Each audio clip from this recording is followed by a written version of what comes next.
Now, we're going to finish the story of David in a second here, but I just want to pause the story, and I want to point out something which is obvious to every single person, obvious to you, obvious to me, obvious to everyone, but somehow in the moment, we're not able to think this way, but David was. I'm going to tell you something. I'm going to put it up on the screen. Something that you know 1,000%. You don't doubt it for a second, but somehow in the moment of the decision, you always forget what I'm about to put up on the screen. You ready? David knew this. We never know what the outcome of our decisions will be.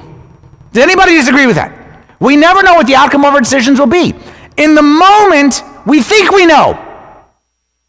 We're tempted to think that we know exactly how it's going to turn out. The men back then, this is what's going to happen. David, Saul's there. You go cut off his head, just like you did to Goliath. You walk out of the cave with all those soldiers. You got Saul's head in your hand, and then all of a sudden they say, there's a new king, a new sheriff in town. They bow to you. Saul is out. You're in. All ends happily ever after. Says who? You think that's the outcome, but can you guarantee that? Can you guarantee that? We all know, you know, just like I know, that there's things in life that can't be predicted. Tell me a decision. I would love somebody, come here, I'll give you the microphone right now. Somebody come here and tell me a decision that you made, a major decision that turned out exactly the way you thought it was going to turn out. That never happens. There's always unforeseen. There's always unexpected. There's always curveballs. There's always twists and there's turns. In the moment, reason we ignore the tension is because we think, I don't need to worry about that because I know how this is going to turn out. I'm going to make that decision and everything's going to be fine. I'm going to let that person walk out of my life and I'll be fine. I'll find someone better. You're tempted to think, yeah, let him go. It's going to be fine. You're tempted to think that, you know what? I'm going to take this new job. Everybody around me is telling me it's going to make me lose my family life, but I know how it's going to work out. I got a plan. I don't know how many people have told me their great plan of, I'm going to take a break from church for a little. I'm going to take a break. But don't worry. It's going to be fine. Oh, God is only in the church?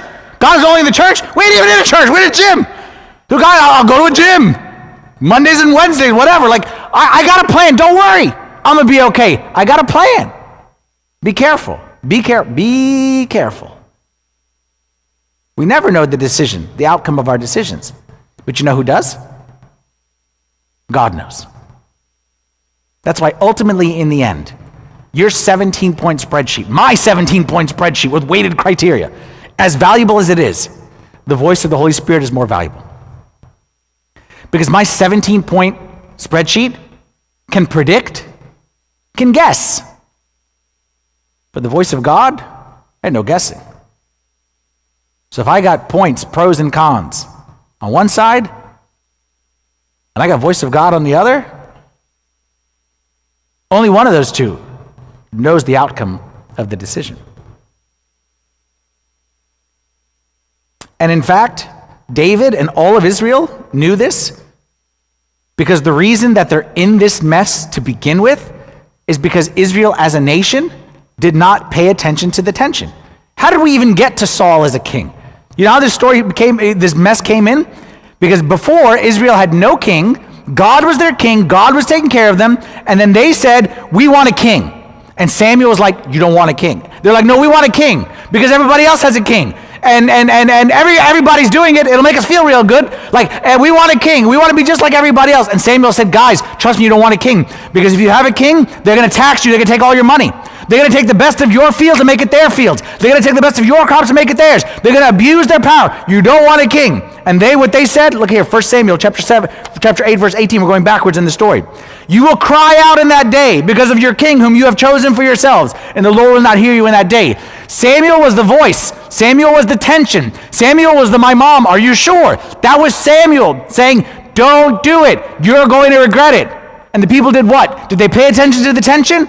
Verse 19. The people refused to obey the voice of Samuel. The people refused to obey the voice of Samuel.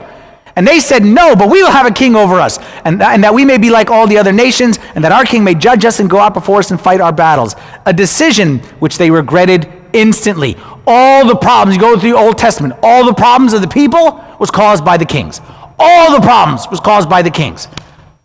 Going back, looking back, hey, do you guys wish you had paid attention to the tension? Do you guys wish you had embraced it? Do you guys wish you had paused and find a cause? Well, I'm telling you, we all got Samuels in our lives. And we all got things that, no, we insist we will make this decision, and I'm telling you, we're going to regret it. So because we don't want that to be us, we will pay attention to the tension. We will embrace, not ignore, our conscience. We will pause to find the cause of our hesitation.